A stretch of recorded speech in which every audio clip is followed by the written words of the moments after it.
I think that's it, bro. There's no escaping now, Isaiah. Oh, yeah, we're in it. I've got you in my lair. Welcome, my friend. Yes.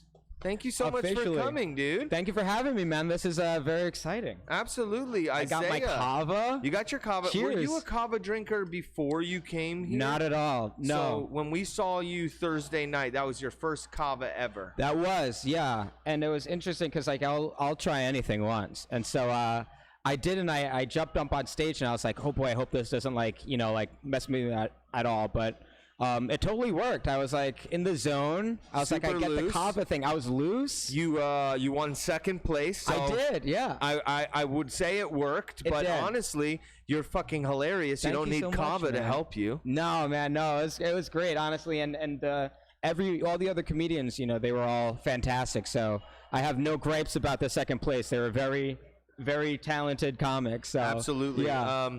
Give me 1 sec, Miss Sure. Coral. Will you turn the loft side down a couple notches, and then maybe overall 1 notch? Sorry about that. It's all about finding the balance with being live from Hakuna like this. We get a little bit of background noise.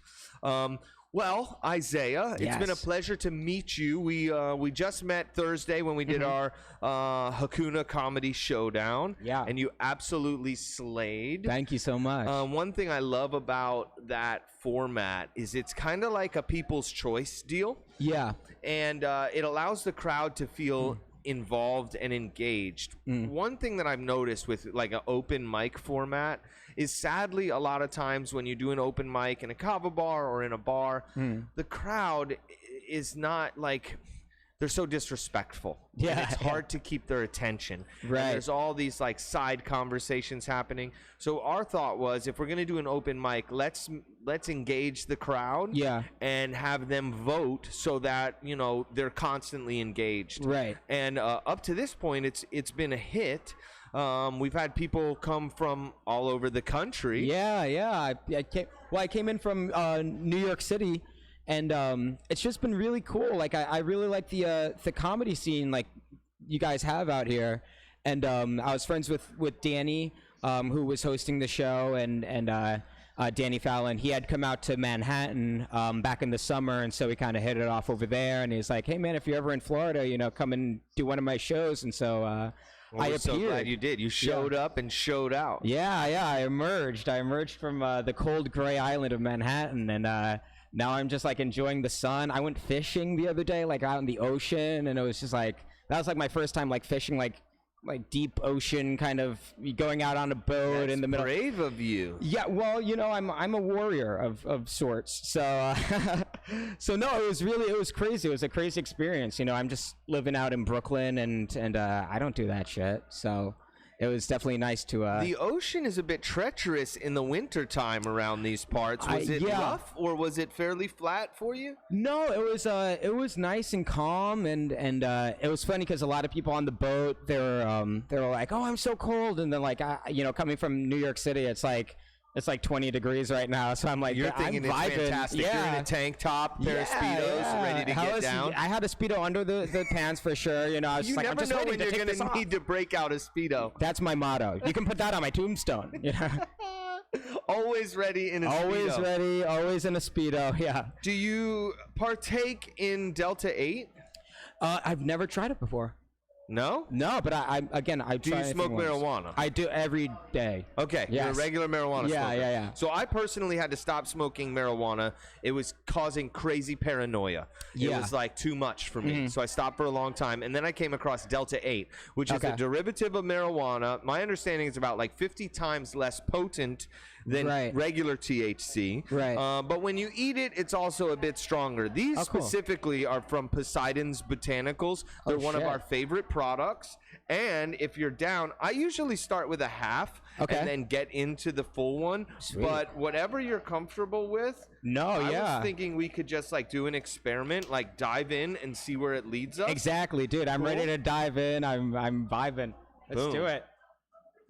All right, cheers. Yeah, cheers. And away we go. I'm gonna go. All right. Wish us luck. Yeah, pray for me. Are along for the journey. Poseidon Botanicals Delta 8 gummies, super awesome. We have them here at the bar. Hell and yeah. You can see how they affect us in the next hour. Yeah. Okay, so I usually like to start with, who are you, and what do you do? I'm Isaiah Mueller. I'm a comedian, actor, filmmaker. I've acted on a couple different shows, some bit parts. I was like, I had a small role on like Gotham and Blue Bloods. I was a Bushwick Butcher on Blue Bloods. I was a serial killer, which is that's incredible. Yeah, it was definitely a weird experience. I remember it was funny because like I shot that episode and it was right before COVID happened, and it was just such a cool experience. The scene that I'm in, I was like I'm like this bad dude that's like going around killing people, and so the cops come to like this apartment complex, and I had to do this scene where I jump out of a window to escape them, and I did my own stunt. I jumped out of a window, first floor, onto like this like padded thing. It was like the first time I ever did a stunt, and it was funny because in the scene I had a stunt double, and I was like, you know, they're like prepping me before the shoot, and they're like, all right, Isaiah, you're gonna jump out this window, you can do like a barrel roll. And so I'm assuming that the stunt double was gonna do this, and so the stunt double was like sitting, you know, beside me, and so I'm like, man, you got your fucking work cut out for you. And so like when they're like action, and I was like, oh shit, it's me. And so they brought me up into the apartment, and I had to, you know, do the window roll and everything. And so I'm like, what the fuck is the stunt double here for? What was the stunt double there for? Just in case you couldn't do it? Well, no, he was there because the scene is I jump out of the window, I roll onto like this little like pad or whatever, and then I run into a biker. Somebody's like on a little bicycle, and the scene is my character crashes into him, and so that's what they used the stunt double guy for. Ah, smart. So yeah. These stunt doubles are amazing. They're crazy, yeah. Amazing. And I just think it's crazy how, like, I just watched the behind the scenes of Identity Thief. Have you seen that with Melissa McCarthy, I think it is? And no. Jason Bateman, I think. Oh, it's fucking hilarious. Melissa McCarthy's hilarious. Well, they had a stunt double stand in for her to get hit by a car. So they're showing like this scene when she gets hit by the car. And I don't know what I was thinking was going to happen, that maybe it was just going to be like a slow motion deal. She just full on just gets nailed by the car, rolls over the top of the vehicle, slams on the concrete. Right. It's unbelievable. These people, I guess they know how to just take the impact. They know how to take the impact, and they, you know, obviously they trained for a while. But yeah, you have a total new respect for them, especially that, you know, the scene that we were shooting, where that would have been so much harder for me to like actually run into the bike, because it was like it looked like it fucking hurt. Yeah, he like runs in this bike, and you know, he knocks the bike over, and they tumble over on each other and everything. So, well, thank God for the stunt double that day. Hey, thank God. What was his name? Fuck, I think it was like Jeremy or something like that. So, now, how much did he look like you? He looked like me. Yeah, he pretty much when they shot him, they were kind of far away when they were framing up the shot. So it wasn't a perfect match, but it was definitely close enough, and it was definitely close enough to the point where it was kind of weird looking at him. Yeah, I always think that's impressive too. Like, where do they just get this catalog of people to have like lookalikes ready to go? I guess maybe when they're casting the part, they do like a cast type or whatever. Sure, yeah, because they cast me. I think it was like probably like 2 or 3 weeks before we actually shot. So I guess that would give them ample time to kind of find a dude. That's incredible. I had no idea that you had such great accolades. Yeah. That's really cool. Has that aired? Yeah. That came out in that aired in 2019. Blue Bloods. Yeah, Blue Bloods. Do you know the episode number by chance? The episode is called Handcuffs. It's season 9, episode 9, Handcuffs. Okay. So yeah, check that out. I'm the Bushwick Butcher. I was on an episode of Gotham called it was season 1 of Gotham. It was called Under the Knife. And very cool. I'm like I like bully Bruce Wayne, and then Catwoman saves him from me, and yeah. Dude, that's fantastic. Yeah. Well, yeah, it was fun. It was a blast. What was funny about that shoot was that it was so fucking cold when we shot it in Brooklyn. We shot under a bridge in Dumbo, and I think that it was literally like 10 degrees out. Like, it was freezing. Oh my God. And so the scene was originally supposed to be me and another guy, and we would walk out of the shadows, and Bruce Wayne is, you know, little kid Bruce Wayne, not like a fully realized Bruce Wayne in the show. It's about like if you've never seen the show Gotham, it's about Batman before he was Batman or whatever. Okay, so it's cool. like this little kid, Bruce Wayne, and so originally the scene was supposed to be me and another guy come out, and we kind of give him a hard time, but it was so cold that my other scene partner, he actually had to be taken out of the scene because his hands were starting to get frostbite. It was like his hands were getting waxy. And so they were like, oh, that's a bad sign. No kidding. And so he got paid for the day. Unfortunately, he wasn't in the scene, which I would have been fucking bummed. Yeah, and so you almost get frostbite. Yeah. And then you don't even get to be in the show. Yeah. He got paid, but yeah, it sucks. And so he had to wait in holding while I shot the scene by myself. But it was funny because like for you. I know. I was like, no way, I'm gonna get fucking frostbite. I was like standing by like a burning little dumpster that they had that they have these little barrels that they would light for the scene, and so I was like hovering my hands over. I'm like, I'm not gonna get cut from this by any means scene. necessary. Yeah. And it was funny because the PA on set would have like a jacket over me. They were holding me, like trying to like keep me as warm as possible, and the director would yell action, and then they'd rip the jacket off me and just like push me into the scene, and I'd be like, oh, you fucking Bruce Wayne, and then be cut, and then the PA would run over with the jacket and literally like hold me because it was so cold. It's unbelievable the movie magic and the behind the scenes of what happens on a film set or a television set. Oh yeah. We just get to see this one little glimpse,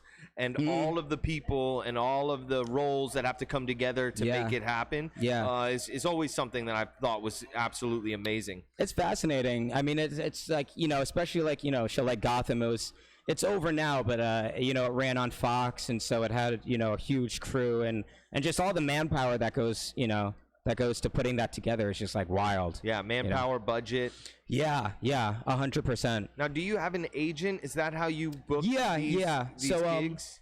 So I've been acting for a while, and then professionally once I graduated high school, which was like 2012, and so I got my agent back then. And so I've been working with them. Dude, so, yeah. What an awesome thing to have your dreams come into realities. I couldn't imagine, like, it was great. No matter how big the role, to be on a national television show. Yeah, it was a huge wild accomplishment. Dude, I remember the first time, the first show I ever booked was like this little show called The Black Box, which is like hard to even find now. It ran on ABC. But it only ran for like a season. Nobody liked it. But it was my first little bit part, and I had a scene where I was out on the sidewalk, and I had a scene with the lead of the show, and when we had our little back and forth. But yeah, I remember the first time like it aired and I saw it, I was like, wow, this is crazy. I was like, it was cool. Yeah, that's awesome. You should be really proud of yourself. Yeah, well, I should be. Yeah, well, that's the thing with acting. It's like, and doing anything that you want to accomplish. It's like, it can almost be like a bit of a detriment, because like once you book the thing, it's like, all right, now I need to do the next day. It's like you have to realize, like, try to be satisfied with, and be in the moment and enjoy it, because then you put so much pressure on yourself. It's like, all right, well now, I want to. Yeah, exactly. But it also adds to the resume, right? Yeah, totally. Opportunities should create more opportunities. Yeah, definitely. That being said, like, what's on the horizon? Are you just constantly, obviously, looking for more gigs? Do you have anything? Yeah, I've recently this was all this acting roles was really before I got into stand-up. And so now I'm kind of just like doing, I'm really enjoying stand-up, and so I'm trying to do more of that. And I made my first film called Mystery Mansion, and we did the whole festival circuit with that. That was about a year or two ago, and so people can find it. It's on a website called mysterymansionshow.com. And so I wrote and executive produced and co-starred in it along with two of my other friends. And so that was a crazy journey, just, bringing that film to like festivals, and then, just trying to like get it out there. So that was a blast. Now I'm working on a new movie. It's a short film that I'm trying to release around March or so. 25 minutes, but I want to do the festival circuit with it again and try to get it on like a streaming platform. Dude, that's so cool. So, what's the process of that? You're sitting around with your friends. we got a great idea for a short film. Yeah. And then you write a script. Yeah. So with Mystery Mansion, it was interesting because me and two of my other friends, we had back in New York City, we had worked at this place called Jekyll and Hyde. It's basically like this dinner theater place. And so we would play characters, and so basically like people would sit around and eat, and then we come over and like, you know, do comedy skits and stuff, and it was all very cool. The whole location was very like macabre, you know, it's like a library, and they had all these creatures on the wall and stuff, and so that kind of just like inspired us to write this crazy web series that was a horror comedy and would include 3 kind of crazy characters in this like haunted mansion kind of scenario, and so that birthed that idea, and so we kind of just started getting writing, and then as the ball kept rolling, we were like kind of racking our brains to think about like who we could get to direct, to get a decent camera guy, a decent crew, and so we had kind of just cherry picked different people that we'd worked with in the past on different sets because they were actors as well. And so we kind of just brought them all together, this like ragtag crew, and we found a really cool location to shoot it at. And my other friend Rocco George, who's an amazing puppeteer, he made these crazy like creature effects because it has monsters in it, and you know, it's a really fun. I'm really proud of that one. Oh, that's really wicked! Fun and then film. you got to figure out a way to fund this, or was this like completely bootstrapped? Out of our pocket, yeah, bootstrap, and we scrounged literally every little dime we could get to like pay for, you know, the DP and pay for the sound guy and pay for the, you know, PAs and stuff like that. So we had a little crew, and we put the whole thing together for when all was said and done. When it was completely finished, I think between the 3 of us, we spent like $5,000 on it. Oh, that's incredible. Yeah, and so it's just like literally like, you know, a ragtag kind of team. It tests your ingenuity. Yeah. And it's probably so much more gratifying. Obviously, it's everybody's dream to be on a huge production. Yeah. And have like I can't remember what it's called with the food for lunch. Yeah, What's that called? Our craft services was just some pizza. It was dollar pizza, actually. We got in New York City, they have these dollar pizza places everywhere. So we literally just got pies for everybody. So, but much more satisfying knowing that you guys did it with your own ingenuity. Yeah. You bootstrapped the whole thing, and then you're gonna go. You said you did go on the festival circuit with it? Yeah. We went through the festival circuit, and we won a bunch of awards for it, and if you go to the website, we have all of the laurels and everything, and so now it's on Vimeo on demand. People can check it out. That's incredible. I'm gonna dive into all of this material. Yeah, it was cool because, like, you know, I love fantasy and horror, and so I came up with the initial concept of it, and then my other 2 friends, Hunter West and Mike Handelman, 2 other actor and comedians, they're fantastic. And so we kind of all got together and they added on to it and everything. But yeah, it was 100% gratifying to be able to do something so high concept and so out there and actually make it work. And one of the key ingredients to making that work was our friend Nelson Moses Lassiter, who now works for Netflix. And he came in with like so much expertise because he shot features and he's done festivals and you know, now he's a Netflix guy. And he directed like commercials for Netflix and stuff like that. So he kind of came in as like a mentor for us and helped us produce everything. And he got us this crazy great green screen studio that we shot at, part of it, called Blue Paradox, I believe, in Brooklyn.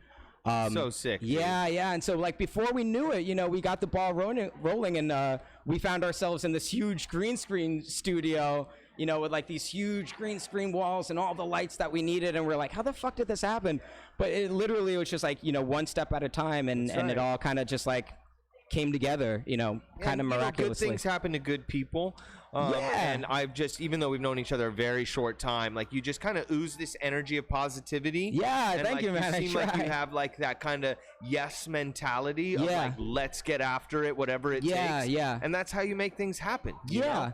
And it's just like, you know, a lot of people, because people have asked us, you know, like it was kind of funny, like Mystery Mansion, because it's so high concept. There's like creature effects and there's green screen and there's these crazy sets that we just like, you know, stumbled upon, you know, and had access to. And people were like, how did you do all this? And it was literally like, you just take stuff one step at a time. And if you have an idea that you're dedicated to executing, I personally believe, the universe kind of configures to help you make it happen if you go in with a positive attitude and you go in with, the mindset that you can pull it off. And we're like, we don't know how we're going to pull off this crazy green screen sequence where, we're flying through the universe and we have these these big Cthulhu monsters. And we're like, how are we going to do this? And so we kind of just, took it one step at a time. And I agree with you completely. Yeah. And a lot of people don't realize, I joke with my wife, I'm like, we're like conjurers. Like this whole space, when we came here, this was like 4 empty walls. We had just lost our last business because of COVID. Wow. We didn't even think whether or not it would work. Right. We just are like, we're going to open a kava bar. My wife's like, I know I want to have mandalas and basket lights and crystals in the bar. This is amazing. This space is amazing. Like, Thank literally, you so like much. You talk about good vibes. This place has such good vibes, and like you walk in here and you're like, yeah, this is a good spot. And we did it with that same way of like, no matter what, we don't know how it's going to come together. We're just going to do one step at a time, one small project at a time, and things come to fruition. What a lot of people don't realize is that they have control of their life in both ways, good or bad. 100%. A lot of people, unfortunately, stay stuck in the negative and about what they don't like about their life, and they don't know why they're continuing to get more of that. Right. And sometimes it's just a shift in your mindset. I like to say, like, attitude of gratitude. Whenever I find myself like getting down on myself, I just return to like what I'm grateful for in that day. And it helps you stay positive. It's so powerful, man. So powerful. It's such a and people underestimate it, it's like, they hear like, oh, be grateful, think positive, and they're like, yeah, what the fuck ever. But it really is so integral to, integral to, whatever you're trying to accomplish. It seems like it's working for you, man. And there's definitely been a lot of downs, a lot of, there's a lot of ups and downs, but things come together, if you believe they can. That's right. I like to, there's a phrase that says, whether you say you can or you can't, either way you're right. Yep. Yeah. And I'm a I can type person. 100%. And it's so important to be that way. How old are you, if you don't mind? 27. Asking? 27. Yeah. When did you get the acting bug?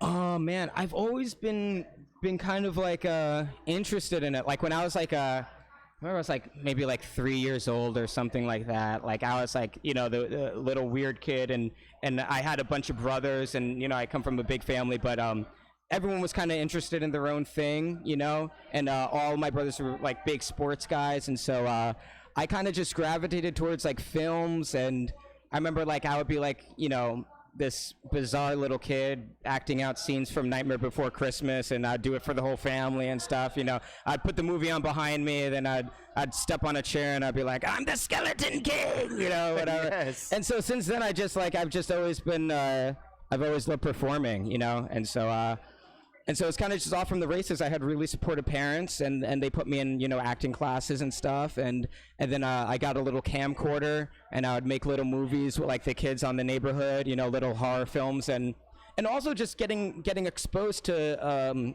a bunch of movies. Like my parents did not care, what the fuck I watched. Like I was watching like The Fly when I was like 5 years old, Aliens, Evil Dead, just all these crazy films, American Werewolf in London.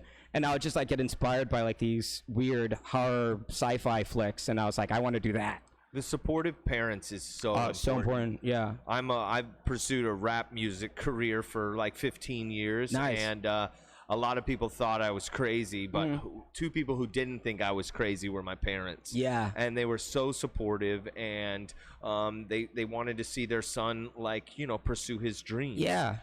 So that's so important. It really is. And it's, and it was like my parents were supportive. My family, my brothers were all, they'd all encourage me, and they were nice enough to sit down and bear with me and watch my little short films, and stuff. And yeah, it was great. And imagine how proud they are now. You're on Gotham and Blue Bloods. Yeah, they were. It was very nice. That's so sick. Now, did you go to any sort of performing arts school? No. I had gone to high school in Pennsylvania. Before that, I was living in New York. But I went to this high school, which was actually like it was like the opposite of a performing arts high school. It was very small. I grew up in a town that was like a mile long, and they didn't have a huge arts program.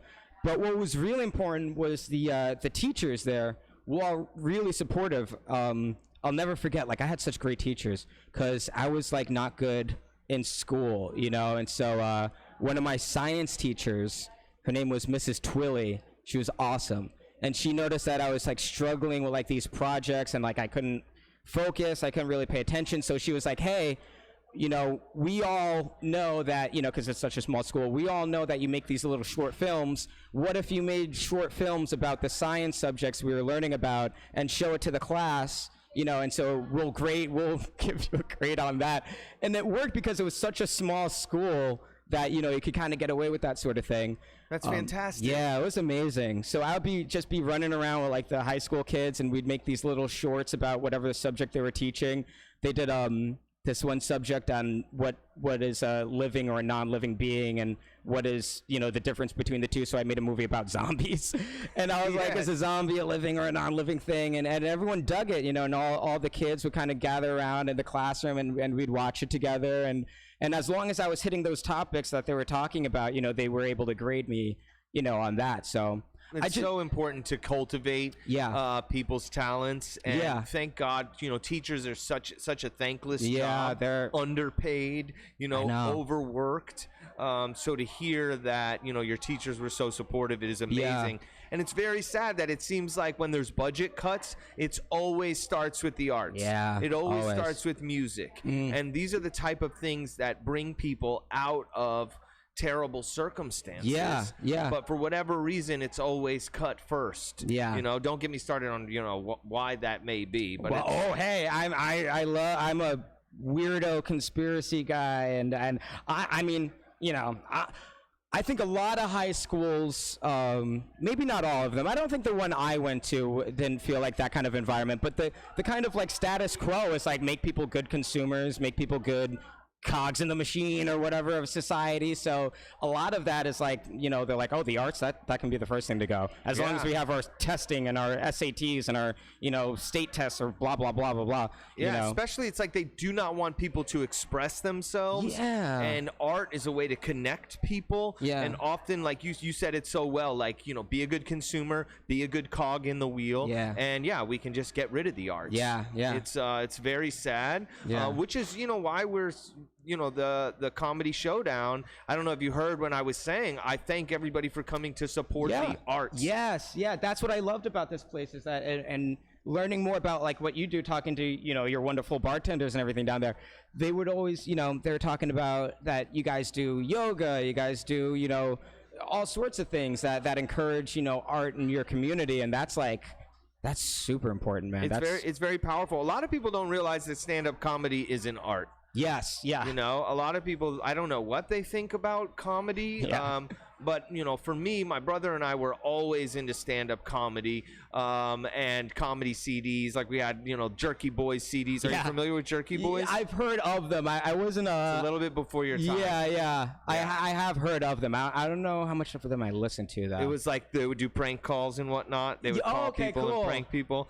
We love the Adam Sandler CDs. My brother always loved the guy with the leather jacket. Oh, Andrew Dice Clay. Andrew Dice Clay. Hey! He's fantastic. My brother actually, God rest his soul, he passed away in 2016. Oh, wow. He always wanted to be a stand-up comedian. So my wife has like tried to push me to do some stand-up comedy. You should do it. Maybe. But I knew at the very least we wanted to use this space to create a platform for up-and-coming comedians. You know? You're from New York City. I'm originally from Long Island. Went to high school in Pennsylvania. Then after I graduated, I moved to New York City. And you've lived there through the whole pandemic. Yes. So what was that like? It's the Twilight Zone. It was very bizarre. I mean, like really bizarre. I mean, like throughout the, you know, the pandemic, you know, in 2020, I remember when everything was getting shut down and so many shows were getting canceled and, you know, whatever. And I remember, like, I went out to Manhattan, so I live in Brooklyn. I went out to Manhattan, and I just saw, like, the city was so empty. And it was literally like I Am Legend. I remember I got on a city bike, and I was just like, I'm just gonna cruise around Manhattan and see what it's looking like right now. Empty streets. Yeah. I could literally stand on a street in the West Village and shout down the block and hear my echo. That was the most surreal thing think I've ever experienced in my life. I remember I was like, I was on the bike, I was like, "Oi!" And I literally heard, "Hey, hey," and I was like, what the fuck is going on? It was crazy. So weird. I remember that time down here. Now here we got back to business as usual. Good for you guys. Pretty quickly. Yeah. But those first week in March or April 2020, it was like the day the Earth stood still. Yeah. It was very odd, but also there was something kind of beautiful about it. You know, the stillness. Yeah. And then after the initial like total absolute fear broke after about 2 weeks. Yeah. Everybody was out walking and riding their bikes. Good, yeah. You know, it was like there was something kind of beautiful to that. And I'm glad that we were able to get back to a sense of normalcy. But I feel like New York City has been forever changed. Yeah. And you know, it shouldn't go unsaid that it hit New York City pretty hard. Yeah. And, you know, sadly, we lost a lot of good people, you know, and, obviously some of that from the illness, some of that from not knowing how to handle it in the hospitals. They were putting all these people on ventilators. Yeah. Oh, my God. Don't even get me started. Terrible. Which was a nightmare. Terrible. A nightmare. Bad. So I'm glad that you and your family, everybody made it out unscathed. Yeah, we made it out, man. And it was a real relief. But yeah, that I remember, I'll never forget, none of us are going to forget 2020, but I'll never forget how weird New York City was, and still is. I mean, it's still. That's what I was going to ask. So we're 2 years later now. What are the state of things now? Does it? Well, I feel like we've had terrible. I feel like we've had terrible leadership. I mean, Bill de Blasio is just one of the worst governors in history. Of New York, but it's very weird. I think in some ways it's almost a little too restrictive in some of the measures they're taking, and it's just bizarre, and I don't know what New York City is going to look like going forward. Hopefully it starts to as time goes on, starts to resemble, kind of how it was, but right now it's a little weird. It's a little weird. You can't go into a lot of restaurants unless you're vaccinated. No, yeah. And as far as vaccines go, I think that it's a personal decision. Absolutely. I commend anybody who's gotten vaccinated to make sure that they don't get family members sick or to take care of themselves. I commend them, especially with it being such a new vaccine and new technology. But when you start to tell people you can't go out to eat and whatnot, it just starts to get a little weird. Well, I'm a very open person, so I have no problem saying this, but I've been involved with, and I help organize some of the protests going on in New York City against these mandates. Nothing against anybody who wants to take a vaccine. Do whatever you want. I think that's great, but when the government starts saying that you can go into some places, you can't go in other places, I'm like, it starts to just feel like a kind of like a totalitarian nightmare. I'm like, what are we doing? And that's like any other, I feel like our government, especially, or New York City's governance, they take advantage of a crisis. It's kind of like, the post 9/11 world after that happened, and government used that as an excuse to kind of spy on all of us, overreach, increase, the militarization of the police, and I think we're seeing something similar now, unfortunately, and it's a very weird time. I think a lot of people, most people are against mandates. Most people, I have plenty of friends who are vaccinated, and they're like, hey, I'm vaccinated, I have no problem with it. But it's weird when you say, when you're doing a kind of form of segregating people, and you're isolating an entire group of people that, for whatever reason, don't want to take a vaccine for either they have a bad medical history. Medicine isn't a one-size-fits-all thing. So true. And so you're like isolating a whole group of people, and it's kind of bizarre.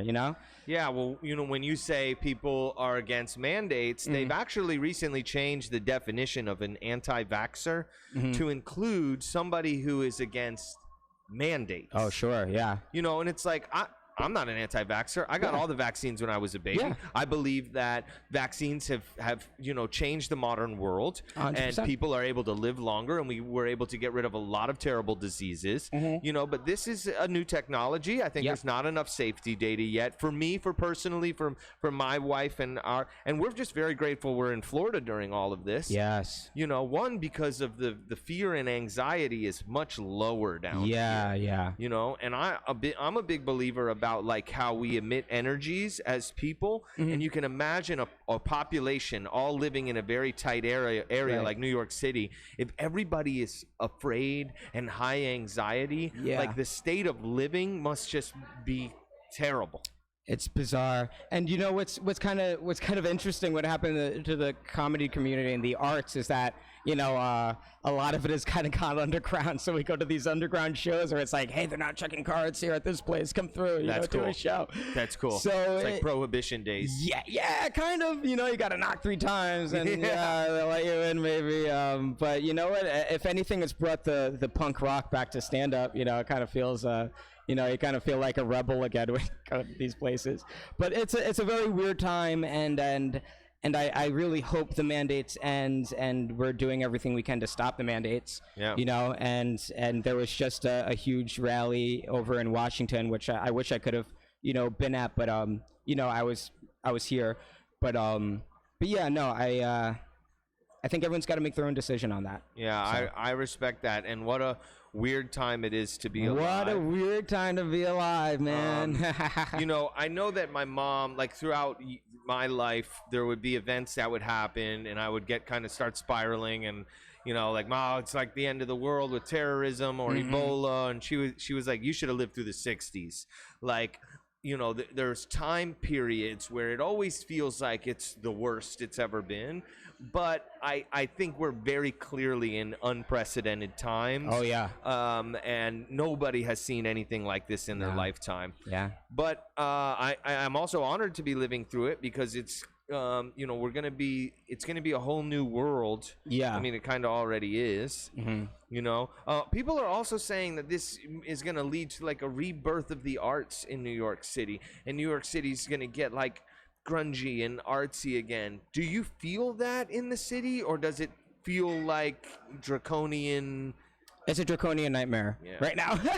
It's a draconian nightmare. I think de Blasio was on TV. He had people doing interpretive dance behind him saying, we're bringing the arts back to New York City, and it was just like this very bizarre display of it's weirdness. Patronizing. It's I don't know. I honestly think, people are kind of going elsewhere. They're either going to Florida or they're going to Texas or, Yeah. So our real estate is at like an all-time high and climbing down here. Yeah.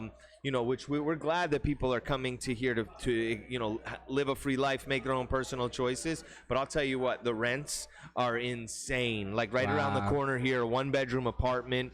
Well, wait, I'm going to say this to you, and you're going to laugh at me because you've lived in New York City, and I know rents are astronomical. But 1-bedroom, 700-square-foot apartment, $2,500. Yeah. But that might even be close or less than what it is in New York City. Well, it has been. For New York, that's maybe slightly upper, but that's around what you would spend. That's why people have 4 roommates, or whatever. But yeah, I'm sure it's doing crazy things to the rent out. We've debated going to Texas also. Texas, we've heard, is beautiful. I lived in Charlotte, North Carolina for like 15 years. The Carolinas are beautiful, and I kind of thought that the Carolinas were like a little bit more conservative, and but my friends in Charlotte said it's also locked down. Really? Yeah, it's been pretty rough. Wow. Obviously in this time, COVID and vaccine mandates are low-hanging fruit, right? Easy to discuss, but it's important for me to not forget I have a very talented artist here with me. I'd love to dig into your writing technique and style. Yeah. I wrote rap music for 15 years, and I always was very proud of or intrigued by my personal writing process, where I would basically turn on an instrumental, pace around the room, and just let things come and flow freely. What is your creative process like when you're either writing stand-up or writing a movie? Does it start with like a typewriter? Is it like what's that process like for you? Well, with stand-up, things kind of just come to me. They'll just hit me at random times, and I'll keep a journal on me, and I'll write something down. You know, if I see something, I mean, New York City is like so great for that because there's something happening all over the place. Anywhere you turn, there's like a crazy story happening. So stand-up it's a little more free form. It comes to me a little easier, you know. Only because it's just so easy to just like jot down like a couple sentences, you know, from something you see on the subway or, you know, some random thought you'd have. But I really love filmmaking and writing movies, and those ideas usually come from music, like a song or like some kind of specific lyric that would get stuck in my head, and I'd be like, for whatever reason, it triggers some kind of, you know, idea or whatever. The idea for Mystery Mansion, it actually it came from doing the Jekyll and Hyde thing and kind of just being around, you know, all this kind of weird, you know, cheesy, you know, creatures on the wall and all this weird, you know, that place has a very specific aesthetic, and so I would just like walk around and kind of, you know, get my memory going or get my imagination going rather. But yeah, no, films, they kind of just like, these things kind of just hit you, you know, at weird times, and then my writing process, it's like feast or famine, you know. It's like either once I get an idea and I love it and I'm like committed to it, like I'll bang something out, like I'll bang out a script in like a couple of days. Yeah, it's like diarrhea of the mouth. Yeah, fucking flows. Exactly, yeah. And then there are other times where it's just like writing feels like so excruciating, and it's like I don't know how I do this again. Am I even a writer? Yeah, no, fuck, 100%. I'm like, I struggle with that a lot. I'm like, I get it. Same with me when I would. So I came to realize over years that I would have these portions of like 6 months where I would just spew out material. Yeah. And then 6 months would go by and I would have created nothing. And at that 6th month, I started thinking like, do I even make music anymore? Yeah. You know? And then all of a sudden you get like a spark of inspiration, and then it all just comes pouring out. Yeah. And that's such a relief. You're like, oh, thank God. Oh, yeah. Not only do I do this, but I'm better than the last time. Yeah. I think that's because you're probably a lot like me. We draw off our life experiences. Yeah. Right? And sometimes that well dries up a bit. Mm-hmm. And so you got to go live life.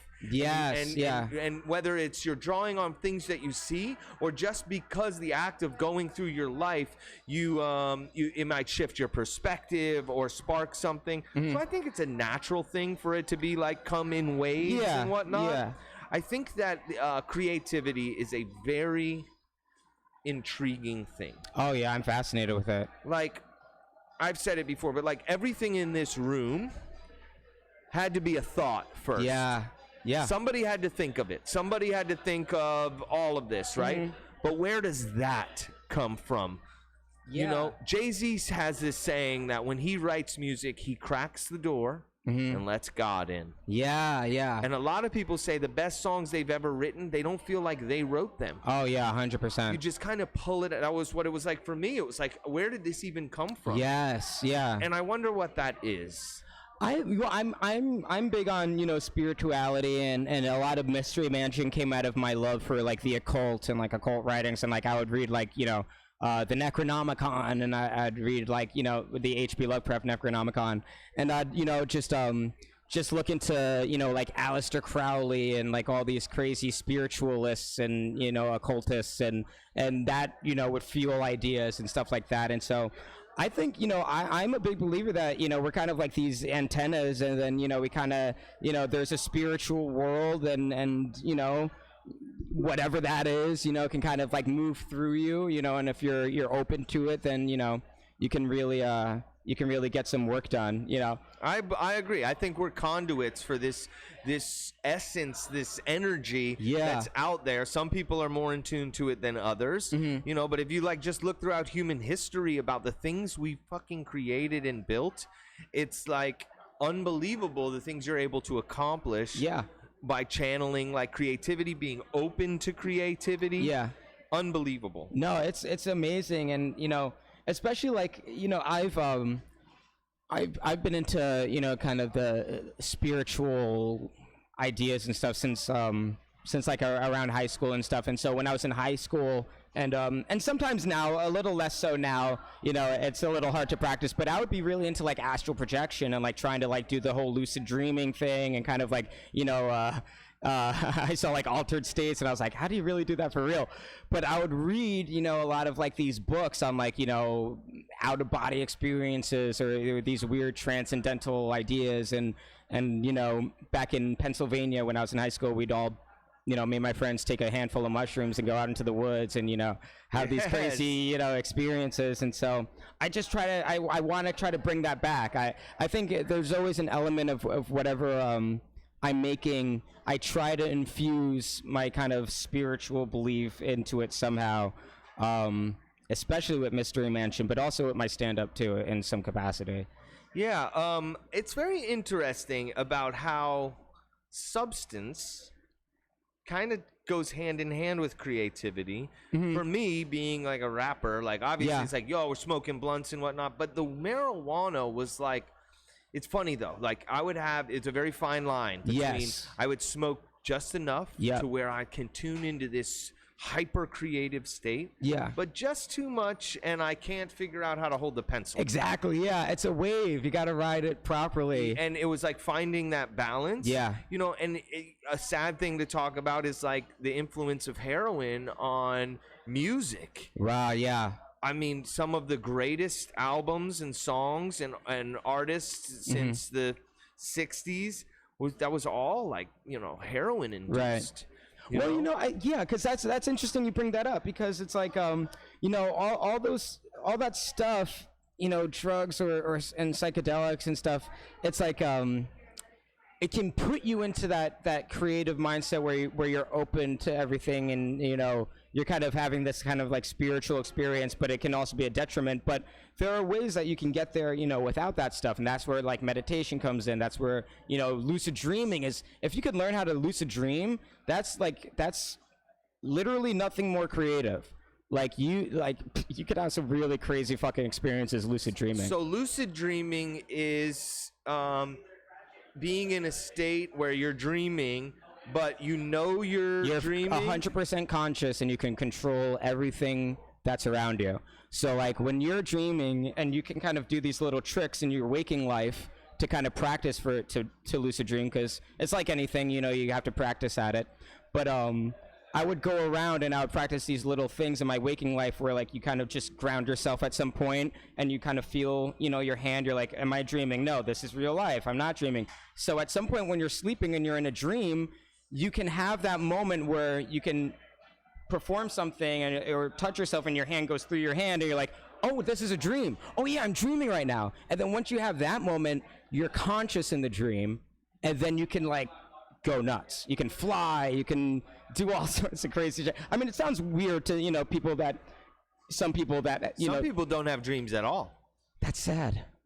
Yeah. My dreams are like adventures. Yeah. Every night, it's like I go into a parallel universe where I have superpowers. Yes. I hang out with my idols. Yeah. I don't know what that is, too, because so for the past, I don't know, almost 10 years, I have like a very close relationship with Machine Gun Kelly, the rapper, in my dreams. So I run into him on tour. Right. He remembers me. I remember him. Yeah. And it's not like all day I'm just sitting, fucking obsessing about Machine Gun Kelly. Right. But I have this weird thing where it's like this recurring, continuing dream that we just run into each other. Right. And my wife tells me she has similar things like with the Kardashians. She's like, oh, I was hanging out with the Kardashians last night. And you guys have conversations with them, and you guys kind of like interact with them and stuff? Oh, absolutely. Yeah. So I never had a moment in my dream where I was like, oh, I'm dreaming. Right. And let me control my dream. But what does happen is, to me, my dreams, when I'm in them, they feel like reality. Yes. Yeah. It feels like I'm in it. And I also remember like my dreams like throughout the day. Right. And I wish we knew more about what that is and what's happening there. I do understand that our body releases DMT. Yeah. Like right before death, gland. and right in like our REM sleep, we release DMT, which a lot of people say is a transporter to other realms. Sure. And I just wonder. It's amazing that it is. I've never done it. I've never done DMT. Okay, but you're familiar. They call it the spirit molecule. Yeah, the spirit molecule, yeah. I think there's a documentary, maybe Netflix or Amazon, about the spirit molecule. It's great. I think it's wild that we all owe 8 hours a night to sleep. Like, in order for us to continue to live, for us to exist, to be healthy and happy, we have to check out for 8 hours. Yeah. A third of our life. Yeah. Right? If you live to be 90, you've spent 30 years asleep. It's crazy. 30 years, right? And we all have to do it. Yeah. Obviously, when you sleep, your body recharges, and there's all sorts of physical things. Yeah. But the mental aspect of it, to me, is so freaking interesting. Yeah. And I just want to know more. And I'm surprised that, you know, we have these interpretations of, like, if you see a frog in your dream, it means you need to jump to new heights or something. Yeah. But obviously, those are just humans, interpretations that could mean one thing or the other. But there's got to be more, you know? Well, yeah, I mean, that's the fascinating thing about, like, when you research, like, occultism and the idea of astral projection and stuff like that. If you're coming from it from a spiritual mindset, you know, and I have no problem being like super crazy woo woo. From the spiritual perspective, not the Western, strictly materialistic scientific perspective. From the mystical perspective, is that, you know, when we're sleeping, our souls leave our bodies and we go on these, you know, we enter the astral realm, which is, there are multiple realms of reality that we can all tap into. And, you know, you either, when you're saying you talk to Machine Gun Kelly, you know, a lot of people would say, or spiritualists or, you know, monks or whatever would say that those are your ancestors or spirit guides, and they'll come to you in a form that is, you know, pleasing to you, and they'll give you some advice, you know, and they'll, you know, instead of, you know, appearing to you as some weird spiritual being, they'll be like, oh, he likes Machine Gun Kelly, I'm gonna get into my little Machine Gun Kelly suit and I'll give him some advice, and I'll, you know, and so that's you know, we, again, coming from the spiritual mindset, we all have these spirit guides and ancestors, you know, because really this physical plane of reality is a kind of like boot camp for your soul that, you know, we incarnate into, and we have these experiences and we have certain lessons to learn and karma to fulfill. And so there's like, the idea is there's a whole team of people that love you and they're your ancestors, and they'll, you know, they're helping you out. They're giving you little hints and stuff. So when we dream, it's like, oh, this is a great time to, you know, to give them a little piece of advice, or, where, you know, ego is put to side. There's no ego and there. It's pure consciousness. You're just, I think that the realms of existence and like the parallels of reality, there's something to that. Yeah. So for instance, when I eat the gummies, or before I ate the Delta 8 gummies, I had a couple experiences where I smoked like really strong pot. One specifically where I took a dab, right, of like the extracts, a huge one. A dab which will do was probably more than less than a dab did me. I then very quickly had this like epiphany, this realization of how much time I was wasting in my life, and that I needed to take more advantage of my opportunities and get my shit together. And it was like this awakening, immediately followed by the worst panic attack of my life. It was that thought that threw me into like this panic attack. And then I convinced myself that I slipped into a parallel universe that I was never going to come back from. It was a terrifying experience. I explained it as I was like seeing the world from 1 inch up and 1 inch over. I was in the same space that I was in every day. But it looked a little different. Slightly off. My wife looked like her twin. Like she looked like the same person, but it was a different, and I started having this thought process of maybe, whether it's THC or DMT or psilocybin, maybe these are keys to little locks on doors to parallel universes. Sure. You know? So one, that terrified me with the dabs. I stopped smoking pot after that. Yeah. But it did change me. It did. That epiphany I had, my wife thought I was full of shit, but she'll tell you now, like, Blake has never been the same since. Wow. Because he does not waste time or his energy. That's and he's amazing. Constantly, I've always been a creative guy, but I was also pretty lazy. Yeah. Full disclosure. Most creative people, I think, are, you know, at some point, I feel like a lot of creative people struggle with procrastination. Well, procrastination, like the king of it. But now, since I had that awakening, it totally changed me. But now that I've gotten into the gummies, I can eat the gummy, and I feel like I did shift into that parallel universe, but I'm not afraid. Yes. You know, it's like this altered perspective on existence. And I just think that I think there's definitely layers that happen. Like, have you heard about the Mandela effect? Yes. Yeah. So this really intrigues me because either it's a total psyop, right? Yeah. Where they're fucking with us and trying to make us question reality. Right. Or something's going on there. That's a really interesting one. Yeah, I don't know. I think it's definitely possible. I think it's definitely possible. You're right. It is, confusing, but I wouldn't rule anything out. I mean, I definitely believe there are multiple levels to reality. I think the universe is way weirder than any of us could ever imagine, and it's so complex, more complex than we could ever imagine. And I think it's definitely possible to kind of like get a little view into some sort of like, a world that's maybe slightly different or whatever. If you ask, a monk or a spiritualist or somebody who, meditates in the Himalayas and practices, like Gnosticism or something, they'll tell you, yeah, you just popped into an alternate reality for a minute, no big deal. Happens to everybody, and so that's why the East is so fascinating, because their perception of reality is much different than our Western perception of reality, which is all based on materialism and, your life is meant to be about consumption and all that matters is matter, But in the East, they tell you, yeah, there are multiple levels of reality. There are multiple yous, and it's totally possible to kind of get a glimpse into another reality, whether it's through meditation, through astral projection, through lucid dreaming, through psychedelics, or whatever like that.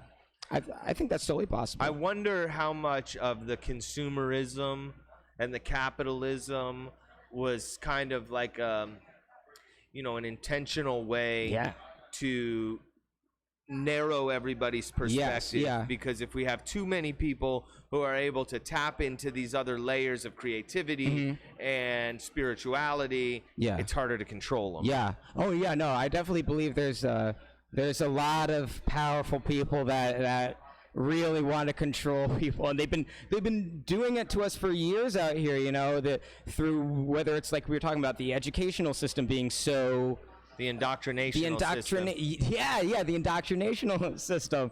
Like I think there's been a lot of money and a lot of effort that's been put into controlling people's consciousness and their perception of reality.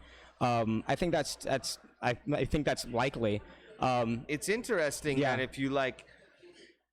So have you heard of Operation Paperclip? Yes, I wasn't it about altered states and the CIA was experimenting with that sort of stuff? That's MK Ultra. MK Ultra, okay. So Operation Paperclip, and this is a little bit like of a reach, but after World War II, when we defeated the Nazis, we then hired like all of their scientists. Right. Yes. Right. Yeah. And the Nazi scientists were doing like really, like some people say. This is a huge conspiracy theory that they had contact with aliens. Oh, sure, yeah, 100%. And that potentially certain aliens. There are a lot of. I believe there are a lot of races of extraterrestrial, but they were talking to the bad guys. They were talking to some meanies. Yeah. Okay, we're on the same page. Yeah. Have you heard the Minister of Defense from Canada talk about the 22 Pleiadians species of aliens that are on the planet? You got the Pleiadians, the Arcturians, the Anunnaki, the Draconians, and the Tall Greys. Yeah. Well, he says that 2 of these species are currently 100% working with the United States government. Yeah. Now, I know some people who are listening are like, wow, this just took a left-hand turn. But Good. So yeah, right. So it's been wild recently. All of these like alien sightings, UFO sightings, the Tic Tacs. Yeah. Oh, you're up on it. Oh, dude, this is my whole life. Look at my shirt. Oh my gosh, his shirt here has aliens, skulls, mushrooms, pyramids, space. Oh, we're on the same wavelength. Yeah, man. Here. Come on. So I think that aliens have been here before humans. Yeah. I think they live here. I think it was their planet first, maybe as a waypoint, maybe as their own place. Yeah. Some people think that aliens manipulated the DNA of lower hominids to create what we are today. Right. Have you heard this theory? Oh yeah, I think it's maybe Terrence McKenna. Yeah. I mean, well, I'm fascinated with have you ever heard of the Emerald Tablets of Thoth? No.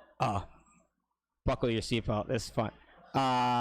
So back in the 30s, I believe, people discovered a chamber underneath the Sphinx, and in that chamber had what's called the Emerald Tablets of Thoth. And right now, the Emerald Tablets are in some museum in like the Guggenheim or whatever the fuck. But when they analyzed these Emerald Tablets, and they've analyzed them a couple times throughout, from the 30s onward, and they can't find what material they're actually made of. They're made of something that's not on our periodic table. And so the tablets themselves. These big green tablets. And this is true. You can look this up. And so the tablets are not made of, an element on our periodic table, and they tell a very specific story of the Anunnaki coming down, seeding life. They originally intended for humanity to be a slave race, and so there was some to mine gold, to bring back to their atmosphere. Yeah. I have heard about this. Yeah. Briefly, I think that's the only part I remember. Yeah. Well, yeah. No, it's in a few things. This information's been out there for a while. And so, apparently, as the story goes, there are some of the Anunnaki that weren't cool with that. They wanted humanity to be enlightened and free and, to be our own thing. And so they kind of tampered with our DNA to turn us from strictly a kind of a slave race to become beings that could ascend to an enlightened state. So the idea is that they altered our DNA and they kind of, worked with us a little bit. And that's kind of what the Emerald Tablets talk about, and a lot of societies talk about around the world. It's fascinating. So cool. Yeah. And I in a world where we have no idea why we're here, what we came for, we're a species with amnesia. Oh, interesting. Yeah. Well, that's somebody smarter than me said that. But yeah, I thought that was so cool because it's like, we don't know where we come from. We don't know what the fuck happened. We can't recreate the pyramids with all of our technology now. We can't do what they did. The pyramids are perfectly aligned with the star systems, with the Sirius star systems and stuff like that. The pyramids beautifully kind of it's like a model of our geometrics on the planet or something like that. You'd have to look it up. I'm not describing it very well. But the pyramids are super, super complex, and they're very much aligned with the stars. And a lot of pyramids from all over the world are from like Göbekli Tepe to, the down in South America and stuff like that. And nobody can figure out how the hell that they were built. Yeah. I think the numbers are something like there's 1.2 million, like in the Great Pyramid, Great Pyramids, maybe just one of them. 1.2 million blocks to build it. Yeah. Each one weighs like a few tons.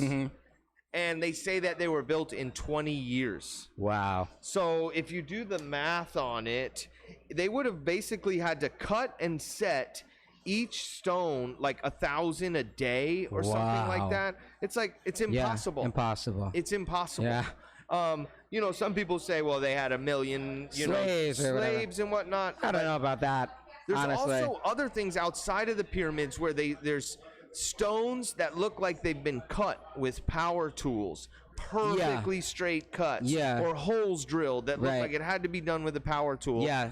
And none of us know how they did it. Yeah. I think there could have been some information in the Museum of Alexander. Alexandria was burnt down. Yeah.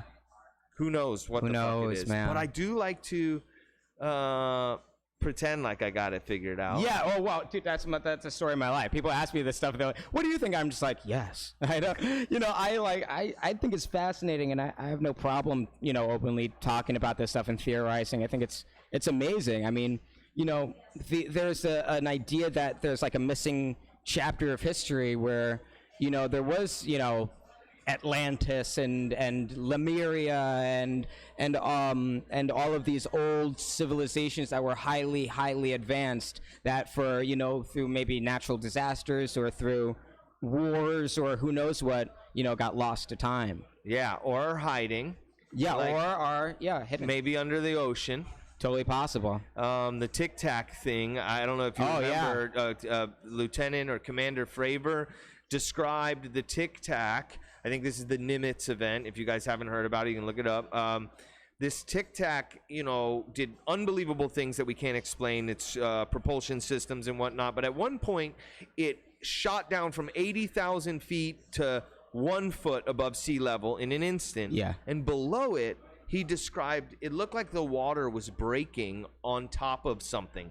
Something was in the water underneath it. Right. And he described it as like he couldn't explain it any other way than it was communicating with whatever was in the water. Right. Yeah. There's also been other videos of spheres going into the water that filmed by the military. I have a theory that aliens are here on this planet. They live in the oceans. Yeah. And that when we started dropping nuclear bombs, they're like, whoa, this is getting out of control. And that's when we started seeing all of the sightings of UFOs. Was really about the time we dropped the bomb on Japan. Yeah. We started doing all these nuclear tests. There's military documents showing UFOs flying over nuclear bases and disarming all of the nukes. Yeah. And I feel like it's like them letting us know, one, you're not going to wipe out this planet. Yeah. Two, we'll intervene by any means necessary. Yeah. You guys are toddlers and you're playing with your dad's gun right now. Right. It's like an island of monkeys throwing grenades at each other. Yeah. At some point, you got to be like, all right, I'll take the grenades. Yeah. Yeah. Well, what's interesting about that story is that so the story goes, if you're into the whole alien civilization, galactic federation of light kind of stuff. Yes. There was when that happened, when we were experimenting with the nuclear arms race and everything, there was a message that was sent out to all of these kind of highly advanced civilizations, in different star systems, and they're like, hey, Earth is in trouble, because they have an investment in our planet like all planets, because what happens to us, because this is also a spiritual game, and they understand things on a spiritual level. What happens to us affects everybody. And so if we're suffering, then, other people are going to suffer. So the idea was that, there was a message that went out, and they're like, hey, we need to do something about Earth. They're going to kind of fuck themselves up. So maybe we can go in and kind of intervene. Maybe some of us here in our star system can take a birth on Earth. That rhymes. Can incarnate on Earth and kind of, try to help out or do whatever, or something like that. But yeah, no, there's a lot of interesting stuff that happened around that time, and that was when a lot of alien sightings started happening. What if? So the quintessential alien that we've seen depicted, large heads, big eyes, frail bodies, no sex organs. Yeah. What if those are us from the future? That's interesting. A million years in the future. Yeah. Right? Where we're now putting on these Oculus goggles. We're going to have Elon Musk's Neuralink. We'll be able to, use our mind to control this other reality. Yeah. Imagine that technology 1,000 years in advance. Yeah. We're going to turn into a creature that is way more cerebral, way less physical, right? And we could evolve into whatever those beings are, and maybe they are here to prevent us from destroying them. Yeah. Because they are us. I think that's totally, that's why I love these theories. I think it's totally possible. Yeah. I think there's so many interesting avenues of thought, to go down and stuff. And so I think that's totally possible, man. I think there was also another thing I was looking at. That was they were talking about like the Pleiadians, which is a certain, if you read about these guys, they're a specific race of being, and then there's the Arcturians. There's countless species of extraterrestrial in these philosophies or whatever, if you go by that, that do have an investment in Earth and that do interact with people and have interacted with governments and have interacted with certain beings. A lot of people now are kind of talking about the idea that these beings kind of they're not big. The good ones, the cool ones, aren't big fans of working with our government, so now they're working more with individual people. They're kind of like, encouraging conversations like this to kind of open our mind to these sort of things. C5? CE5, Close Encounters of the Fifth Kind, which is like where you intentionally cerebrally communicate with aliens, and then they present themselves. Right, yes. And there's these groups of people who are doing this. They go 10, 15 people go onto the beach. Yes. And they focus on communicating with potential aliens. And I have heard about that. Stephen Greer, I think his name is. Okay. Grier, Stephen with a PH. Okay. He has a couple documentaries. One's called Unacknowledged, and the other one is Close Encounters of the Fifth Kind. Interesting. And he's been on this stuff for a long time. He organized like 100 and something military people to come together and discuss all of the events of UFOs and whatnot. And now he's heavily depicted on this network called Gaia. Have you heard of it? I've heard of Gaia. We Are Gaia is maybe the Facebook page. I get ads for him all the time. Yeah. Like they clearly know that I'm a believer, and I just see it all the time. Yeah. But I can't help but think that some of it is intentional muddying of the water. Yeah. To discredit some of it that could be real. Yeah. Like some of it, they mix in these just wild, clearly, totally false things. Yeah. Amongst the conversation. Subterfuge and. So it's when it's talked about, it's like, oh, these crazy people think this, and I think that's unfortunate. Like the guy from Blink-182, the Travis lead singer, Barker? Not Travis Barker, the lead singer Mark. I can't think of his name. Anyway, he is like the head of this project of disclosure, and apparently he was contacted by the CIA to create entertainment and share information with the mass public to slowly disclose that aliens are real. Right. But I can't help sometimes listening to him and watching him talk about it, think that he was like the perfect idiot that they're manipulating to tell a story to throw us all off. Right. I know it's a little strange, but if you look into it a bit, whatever it is, let me see, I'll ask. Lead singer of Blink-182? Mark Hoppus, Hoppus. Look into kind of the stuff that he's been talking about, and I'd love to get your feedback on whether you think this guy is like the human who was selected to be able to tell us about aliens, or whether they're just kind of using him to create weird disinformation. Yeah, I mean, well, there's definitely a lot of co-opt operations to I don't even think I used that word right. To kind of like you said, muddy the waters. I think that's definitely happening. When because I think about that stuff too. I always just go back to the ancient texts. I'm like, I want to go back to the Emerald Tablets. I want to read, because that tells an amazing story. And so a lot of information I read that stuff, and then I compare it to what I'm learning now, and then sometimes it does match up, and it kind of feels. At least to me personally, I'm like, okay, this might have some validity to it. There's an amazing author and woman called Dolores Cannon. I don't know, have you ever heard of her? No. She's amazing. Look her up. Okay. She's dead now, but she was like this cute little old lady, this wonderful, sweet person, and she was a hypnotherapist for a lot of years. And what she was finding over her decades and decades of working with people during hypnotherapy was that people would actually recount their past lives on Earth and on other planets. And so they would all tell these stories of like, you know, these different races, these different beings. And these weren't like woo-woo people. These were people that had trauma. They're like, you know, all sorts of different people. And they would all kind of recount similar stories of like, yeah, you know, I had a past life on century blah, blah, blah, and I got asked to take an incarnation on Earth and kind of help out. And so she was finding that this was like a consistent pattern with all these people, and she's written tons of books, tons of stuff about this. And so, yeah, I definitely believe that, you know, there could definitely possibly be some people out there that had a past life. We all have past lives, I believe. I'm a big believer in that. Yeah, I think we all have past lives. That our bodies are just vehicles for our souls. Yeah. And we're kind of traveling through existence in different incarnations. Yes. I definitely believe that. Yeah. 1,000%. And so is that idea? Some of it could be seeded all the way back to another planet. Yeah. Unbelievable. They call that star seeds. Star seeds. Yeah.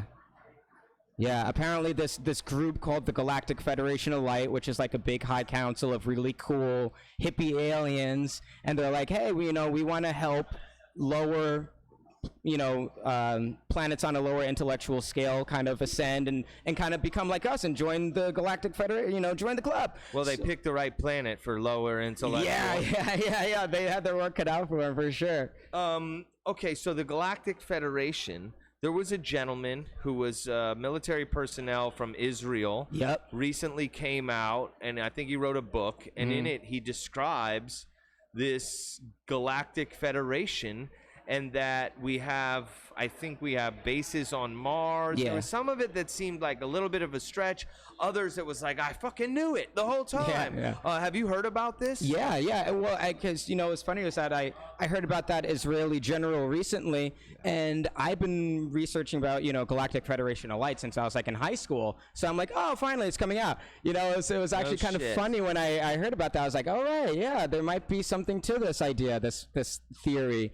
And so then you mentioned the Canada, Minister of Defense from Canada. For Canada. He's very familiar with it. Yeah, and he's talking about all this shit too. So I'm like, at this point, man, I'm totally open to the idea. I actually think it's likely. And I'm kind of personally, I always kind of hold back a little bit because I don't want to be seen as a complete psychopath to people. But I'm so beyond doubt at this point. I'm like, it's happening. It's just, it's no big deal because, it's like people, it's like Native Americans, living, in the Americas before contact from, other people, and it's like, we're not the only ones here. And it's like, people in England, living on their little piece of land, they're like, oh, we must be the only ones here, but I think that idea can be applied to, a universal level. And there's multiple, civilizations out there, and the universe is so fucking old. Yeah, I mean, very it's beyond, old it's and massive. There's this cool quote in spirituality. It's called "As above, so below, as within, so without." Yeah. I'm familiar, but right. I've only heard it, so maybe. Okay, yeah. No, it's this really cool concept that as above, so below. As the microverse is reflected in the macroverse, and back and forth. So the idea is like, say you have an ant colony, the microverse. Those little ants have no perception of human beings, so we're in the same situation. We're like, we're similar in that sense. We have no perception of, what's out there. And so that same philosophy can kind of be applied to us, So it's the idea that, the microverse is reflected in the macroverse, Right. So that there should be no doubt that if there's ants who have no idea that we exist. Yes, that can be applied to us. It goes even higher. Yeah, it goes all the way up and all the way down. The scariest thing about that, when you come across an ant pile, what do most people do? Yeah, step on it. Yeah. Well, apparently, so the theories goes, we could have been stepped on many, many times, but maybe there's some cool people out there that are like, hey, leave Earth alone. Wow. Let them evolve on their own. Kind of don't get involved. And then there's, the idea that there's some baddies, there's some jerks that, they're like, nah, we're going to work secretly with these evil governments and kind of manipulate people behind the scenes. And so now the idea is that we're at this point where a lot of people call it the Great Awakening. They call it, the Age of Aquarius. where we're I'm an Aquarius. Yeah, oh, there you go. My birthday's next, in like 2 weeks. Happy birthday. Thank you. Happy almost birthday. So what is the age of Aquarius? The age of Aquarius is, it's, so back in 2012, when everyone's talking about the Mayan calendar, the calendar was shifting into this different, everyone's like, it's the end of the world. What it really was we're just shifting in a different eon. So ever since 2012, since the time of like Christ or, BC time, whatever, we were in the age of Pisces, in the zodiac sign, and so now we're moving into a new age. So now we're going to be in the age of Aquarius. The age of Aquarius is about a liberation of information. It's about supersonic information sharing, and that's the internet right there. Yeah, clearly. And so it's the idea that we're going to be experiencing an apocalypse. And an apocalypse doesn't mean the end of the world. Apocalypse really means lifting of the veil. So we're going to have a lifting of the veil moment, which we're experiencing now, where humanity is going to realize, we're going to come to the realization that we have been manipulated. This shit is way more complicated than we could ever imagine, and we're not alone. So basically, it's a time where we're going to start learning about this stuff, and it's going to become more mainstream. And maybe, down the line, if things go well, we'll be hanging out with aliens. It'll be no big deal to like an episode of Star Trek. Yes, Star Trek. That's basically the age of Aquarius. Is like, it's like we're going to be moving into Star Trek. And if you look around at what's happened just over the past couple of years, I mean, it couldn't feel more like that. Yeah.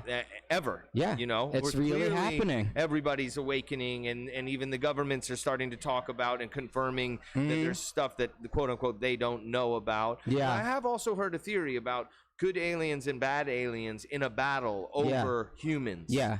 And that some are working with shadow governments, some are working with other people on the planet to fight again for the power of us. Our consciousness. Yeah. They want to keep us on a very base level consciousness so they can keep using us as like an energy source. That's why The Matrix is like my favorite movie ever, because The Matrix is literally, it's true, in a sense. What was that movie about? We're all living in this kind of simulated fake world, and really there's very nefarious beings that are working to keep us in this very kind of cubicalized state of consciousness, but we can liberate ourselves out of this, and this whole reality that we're experiencing is just one very small piece of a huge fractal of experiences.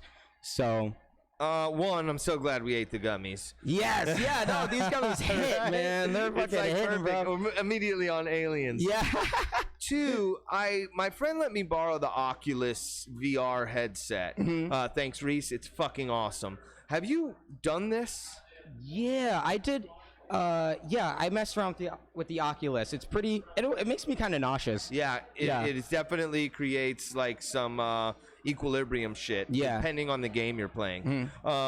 So I couldn't help once I got over the nausea. Which, by the way, there's certain games that when you put on as you're playing it, like at the beginning in the tutorial, a thing will pop up that says most people will experience nausea. Right. Do not take your headset off. Wow. Take some deep breaths, and there was something else, and this will go away. Right. They obviously they need you to keep playing the game. Yeah. And if you take it off, but I couldn't help but think. Obviously, I had eaten some gummies. Yeah. That my brain was being hijacked.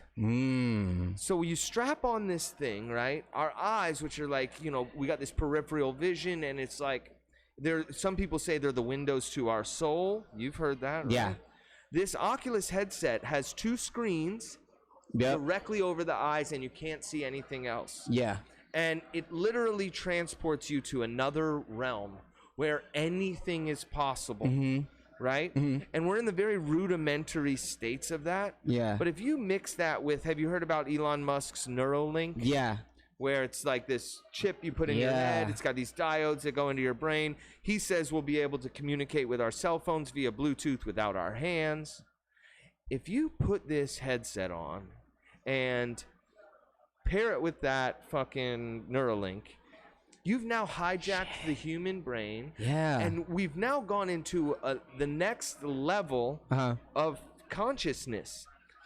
Now, as humans, we have this thing where we make stuff.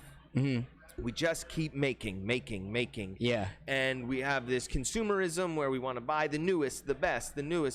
And some of it feels like it was outside influence by a small group of 100 and something billionaires that run the world, which we've all heard of, right? They go by different names, the Bilderbergers, Illuminati, Freemasons. Right? Yeah. What if this is all a long game for us to create these headsets and this stuff to hijack the human mind, either in, I haven't decided whether it's a good thing or a bad thing, but to take us into that next level of of that next level of existence, right? Like we talk about dreaming and this existence and then the dream world. Well, now we're about to go another layer deep into this. Excuse me. Yeah, please.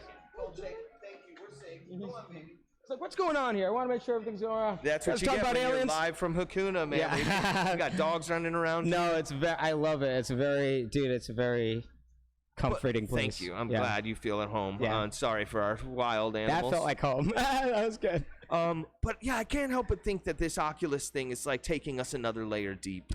Yeah. I think, I think that's definitely possible. And you talk about, the Neuralink thing. It kind of just like set off a light bulb in my head. I'm like, man, that would be very easy to manipulate people using that. So I'm always kind of like a cautious person. I don't know how I feel about that. You're not going to sign up to have Elon put an Apple Watch in your skull? Yeah, I don't know if I want that in my skull.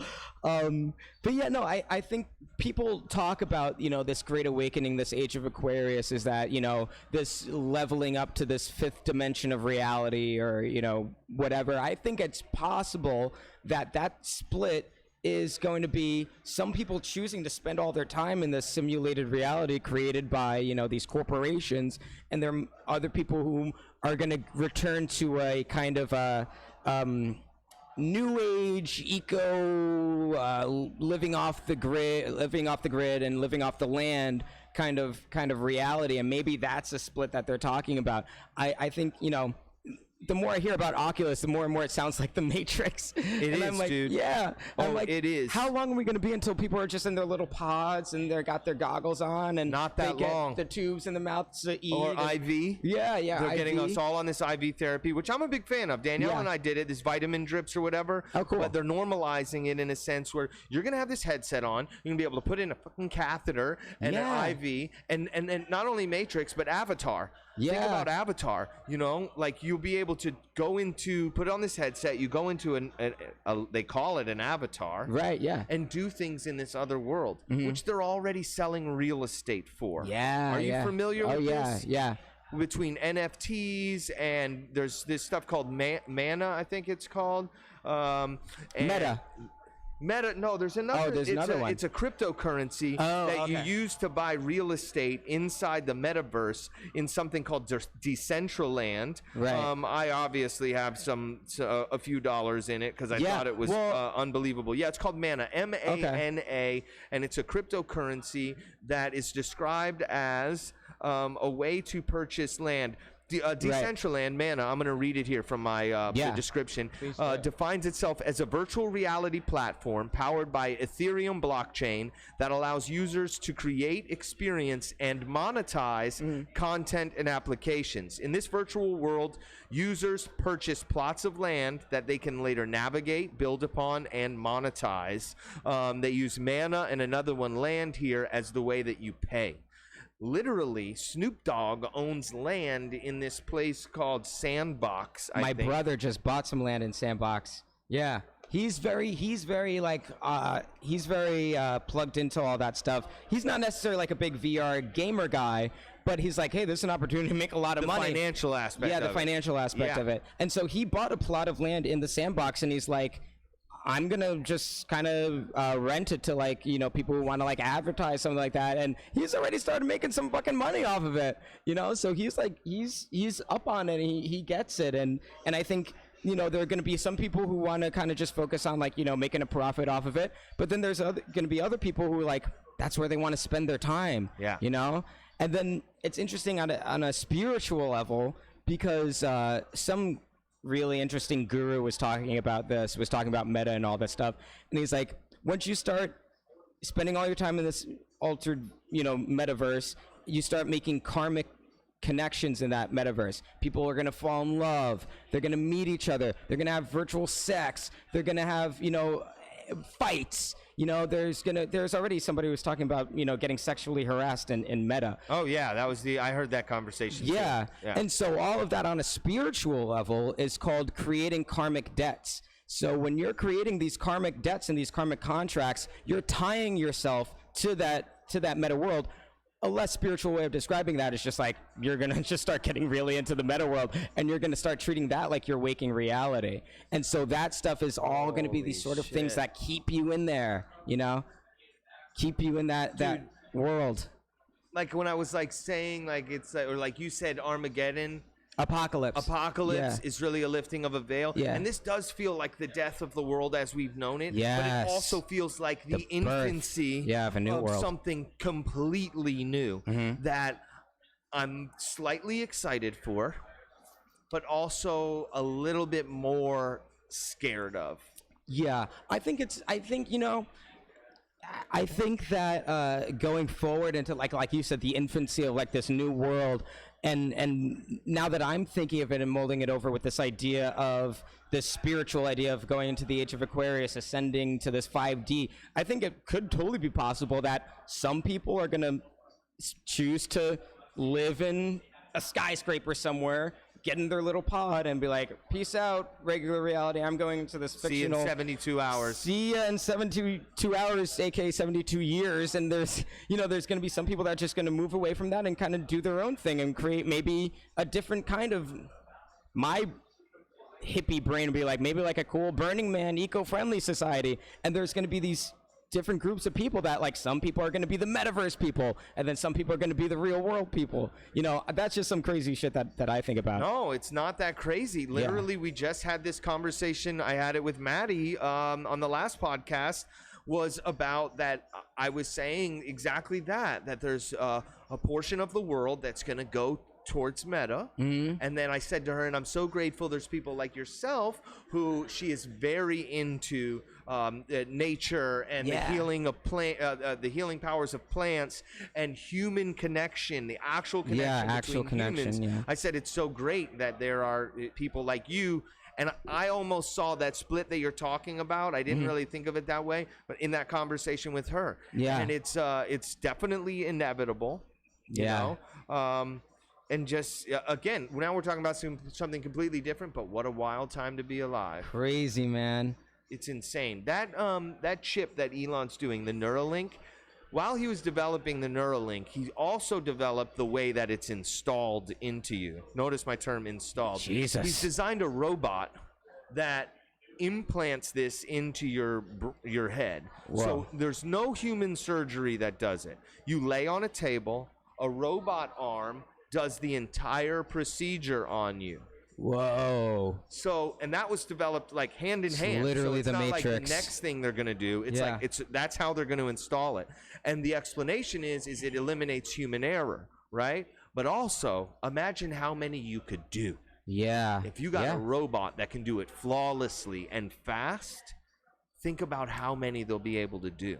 It's going to look like the human farms from the Matrix. Yeah. It's going to be these little robots, like, people going to be laying out, and they're like plugging them into this metaverse. And yeah. And that's what I mean about hijacking the human brain. Yeah. It seems like it's a planned trajectory. Yeah. And during which they're also figuring out how to get off this planet as quickly as possible. Yeah. The wealthiest people in the world are building rockets to get off this motherfucker. Yeah. I saw a little clip with Elon Musk. Somebody asked him, what's the likelihood that you will go to Mars? And he said 70%. Wow. And they said, well, don't you think this is just an escape hatch for rich people? Right. He said, no, most people are going to die when they go to Mars. Like if you're lucky to live, make it through the trip or out of there, the likelihood of death is very high. So it's not an escape hatch. Right. But there just seems to be this concerted effort, a few of them on a few lines, and it's with getting us into the metaverse and figuring out how to get to the next planet over.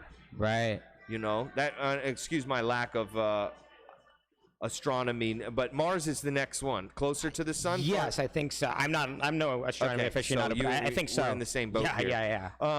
He says it's because he wants to make sure that if a species-ending event happens, we're on 2 planets. Right. But I can't help but feel there's like some sort of weird motive to get back over to Mars.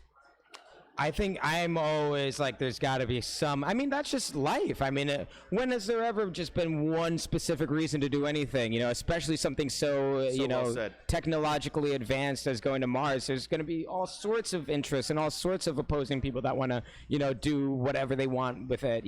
So yeah, I totally.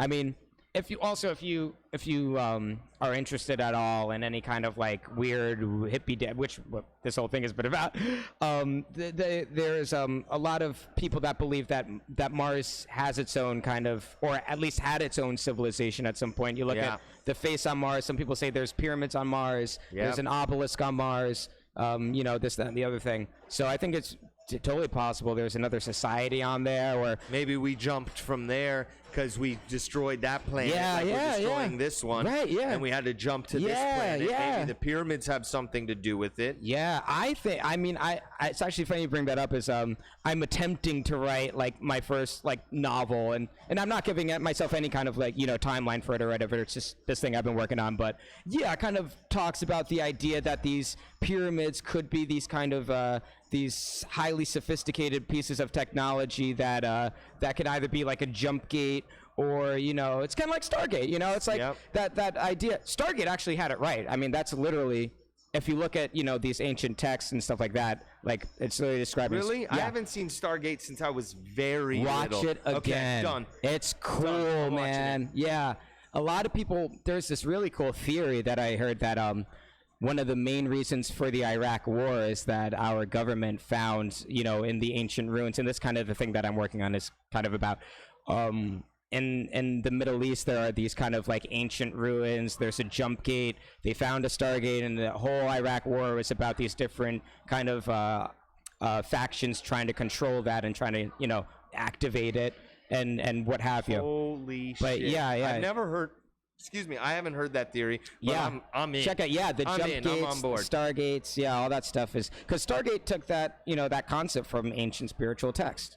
Okay, see, I didn't realize that. Yeah. I was also very young. It was just like a cool movie. Sure, yeah. I'm definitely watching it. A lot of movies do that. The Matrix does that. Oh my gosh, The Matrix. I was just going to talk about it. The movie Contact. Yeah. The movie Interstellar. Yes, Interstellar's a great one. When they talk about the folding of existence onto itself. I think that string theory. Mm-hmm. It's weird how Hollywood, all of it to me is interconnected. Yeah. It's also a sign of schizophrenia, just to be clear. I'm deeply schizophrenic. When you can find pathways between things, to me it just makes sense. Or is that them trying to control you, make you feel sick, make you feel like a piece of shit? Oh, connecting things. Yeah. That it's bad. You're wrong. There's something wrong with you. Oh, you're connecting the dots. Is like the worst. Yeah. Like if you want to like insult someone, like you're schizo. You know what I mean? Yeah. But honestly, it's like it's. But is that just being crazy? But is that just being crazy? It feels like it makes the most sense, So the pyramids, and listen, I know that you probably have an actual life that you have to go do things, then like not blabber with me about aliens. Cool. Don't worry about it. Because I can go on and on. But the pyramids. So recently, there's been videos that came out from the military, from the Navy. I think they were on a ship. They had night vision goggles, and they captured these these pyramid-shaped drones or UFOs. Have you seen that? Yes, I've heard of that. I didn't see footage or anything. It's like 3 of them in the video. It's like flashing green light. Side note, my computer can't handle. Oh yeah, sure. Whatever. But I might in post show a little video down here of what I'm talking about. So it's these floating pyramids, and not only the video clip is very short that we've seen that's been released and confirmed by the military that it's their video. Wow. But apparently they were on radar for like 13 hours, 7 hours, something like that, just following this fleet in the ocean. Okay, short story, very long. They're pyramids, and I had this epiphany. Wait, pyramid-shaped UFOs, pyramids we can't explain in Egypt and all over the world, and the Illuminati's main symbol being a pyramid, and aliens being said to work with the Illuminati. Like, this to some people are like, he's fucking crazy, I'm turning this off. Yeah. But to me, I'm like, losers. Yeah, there's something fucking there. Yeah, no, 100. I think so. Yeah, I definitely think so. I mean, you know, also, nobody ever questions the fact that for whatever fucking reason, we have the all-seeing eye pyramid on the back of the currency that we use. You know, just America's long-standing history with Egypt. You know, what the fuck? You know, so it's like very strange. Yeah, why? Why is it there? And everyone's just like, oh, it's just normal. What the fuck? You know, why? Why is there an obelisk in Washington, D.C.? Giant Egyptian obelisk right in the center of it. A lot of people think that you know, what an obelisk is kind of a tuning fork, and you can kind of control the level of consciousness using, you know, these sort of pieces of technology. Yeah, but nobody knows what that is. Is that the Washington Monument? Yeah. It's like, why is that there? You don't know what the fuck that is. Also, and it's got this reflection pool. Yeah, it's got the Yeah. What's that? It's very occult. I mean, also, if you look at Washington, and this isn't even like a theory, you could just do this. Yes, it's all dark geometry, you know, throughout Washington. If you look at from it, that doesn't make any sense for traffic flow. No, nothing like that. Yeah. It's literally the Pentagon, the pentagram. Yeah. There's an understanding of spiritual knowledge. When I was like younger, I read through the Masonic Bible, and they talk about all this stuff. Anybody who's interested in this stuff, check out the Masonic Bible if you can get your hands on one. My dear friend Rodrigo, who I don't know if he left before you got here.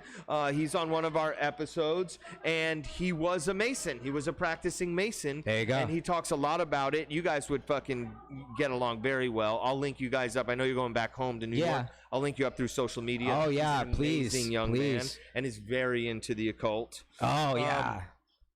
Yeah, there's just too many so things much that line up. Yeah. It seems like there's definitely something bigger afoot. Mm-hmm. You know? Oh, there's something bigger afoot. It's just a matter of what is it? What is it? Who's involved? Yeah, who's involved? What's the goal? What is the goal? You know? I just thank God that at some point I feel like I woke up to realize that all this is happening. I've been blessed with an opportunity to manipulate my existence while I'm here, to enjoy other people. Yeah, and create a place where this can happen. Yeah. This is awesome. I just try my best to because all that shit is probably going on, but I can't do anything about it. You can control your reality. 3-foot rule. Like, if it doesn't happen right around you, don't worry about it, and just enjoy every moment. And every now and then you get to sit down and have fucking conversations with people who see this weird shit that's going on. People, you get to talk with a real schizo. Yeah, I love it. The best schizo I've had on. I appreciate it, man. I appreciate you very much, Isaiah. This has been a total Dude, this blast. is so much fun. You're a very interesting young man. Thank you. Extremely talented. Thanks, man. I'm excited to dive into your catalog. So cool. Thank you. If people want to link up with you and join you on your journey. Yeah, join my cult. Yeah. We're going to make a compound somewhere in the Midwest. Come on out. Yeah, the Kool-Aid is delicious. The Kool-Aid is just liquid LSD, so it's dope. That's way better way better. Lightning lemonade My wife tells me I'd make a good cult leader. Side note. Yes. No, you grow out that beard. You fucking got it, man. Okay. I'll join. Beard. I'm working on the hair. I'm growing the hair out. Yeah, dude. I'm there, man. Okay. All right, I'm there. You co-sign my cult. I'll co-sign your cult. Yeah, we'll merge cults. It'll be like a cult of like love, awesomeness, it'll be purity, a great cult. Trying to find some answers and also finding good times. 100%, dude. Dope. But yeah, no, if anyone wants to link with me, they can find me on Instagram. I'm IJ_Mueller. That's Mueller. You can check out my web series, which is a fun, crazy, occult, fantasy horror show at mysterymansionshow.com. That's like mystery and then like a mansion that you live in show.com. Yeah, you can find me on all those things. And then, find me there. Follow me on Instagram. Isaiah, this has been an absolute pleasure. Likewise, man. I had so much fun. I honestly wasn't sure exactly what we were going to talk about. You get a little nervous beforehand, but I mean, we're two peas in the same pod, dude. Yeah, dude. I 100% agree. So good to meet you. Likewise, man. Hang out with you. Thank you so much, and let's do this again in the near future. Yeah, dude. Whenever I'm back out here, I'd love to. Cool. Yeah. Cool. Well, this is now hopefully a new home away from home for you. Yeah, I think so. Awesome. Yeah. You guys, thank you so much for joining us today. I hope you enjoyed Isaiah's presence as much as I did. I'm sure you did. Follow him on all the social medias, and we will see you soon. Thank you so much, guys. Bye. That was awesome, great, man. Dude. That was so much fun.